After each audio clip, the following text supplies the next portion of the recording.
One of the things I was most excited for Splatoon 2 was the endless amount of clothing options that they provided us. So if you're like me, you first walked into the shops and you thought, wow, 6 different shirt options. This will really help diversify my wardrobe, I guess. Well, you're wrong, because there are more clothing options in this game than I know what to do with, and this little sea urchin Pokemon looking thing is the current plug for the freshest clothes in all of Inkopolis.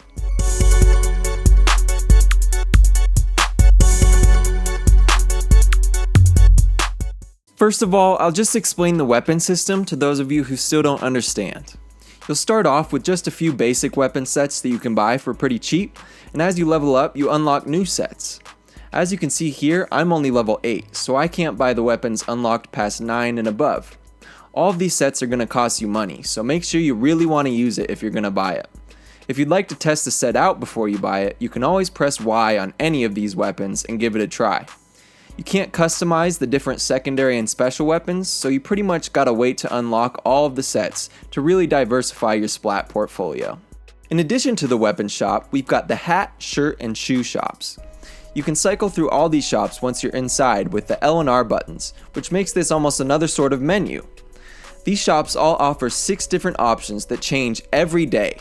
It's currently unknown exactly how many different clothing options there are, but so far I've found it pretty easy to stand out from the crowd. It's also worth noting that once you reach higher levels, you'll start being able to buy gear with more ability slots that are available from the get-go, as opposed to the 1 or 2 secondary abilities you can get at level 4. I rarely go to the mall anymore, just because the options are always very limited and I can't ever find exactly what I want. Nowadays, I mostly just order clothes online and also get fashion tips from my friends. This is sort of the millennial way of thinking, and it's definitely reflected over to Splatoon 2. It all revolves around this sassy little Cyclops guy right here. Before I go into that guy though, let me explain something else.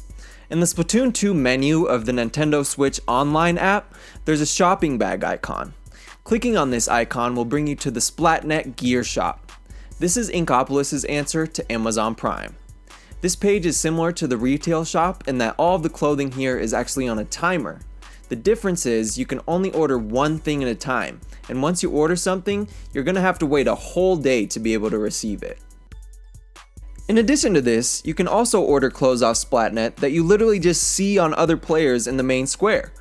For example, I thought the colors on this guy's shoes were pretty wild, so I walked up to him and I checked him out. You can just talk to him with the A button and then press the left bumper to just order his gear. The one catch to this is that the gear you actually receive won't be guaranteed to have any of the same abilities that you originally ordered. This concept is basically just for snatching gear that you really like the look of. Now once you actually order gear off of Splatnet, you've got to wait for a whole nother day. After the day's passed, you can go find merch in the northeast corner of the square. Check your order status, and if you actually ordered something off of another person the day before, he'll give you the option to buy it. I saw this pink polo on someone and I just had to have it. Then, if you go all the way to the Splatnet order option, he'll give you the option to buy something you ordered on the app. This app gives you access to gear with more ability slots than your level currently allows, so I definitely recommend you try using this every day.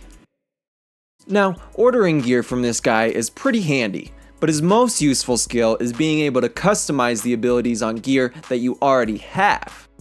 From the talk menu, you can go to the Scrub Slots option. This costs 20,000 coins and allows you to wipe all of the current secondary abilities on any piece of gear that you own, so you can start with it anew. When you wipe these abilities out, you'll receive corresponding ability chunks for each ability you wipe.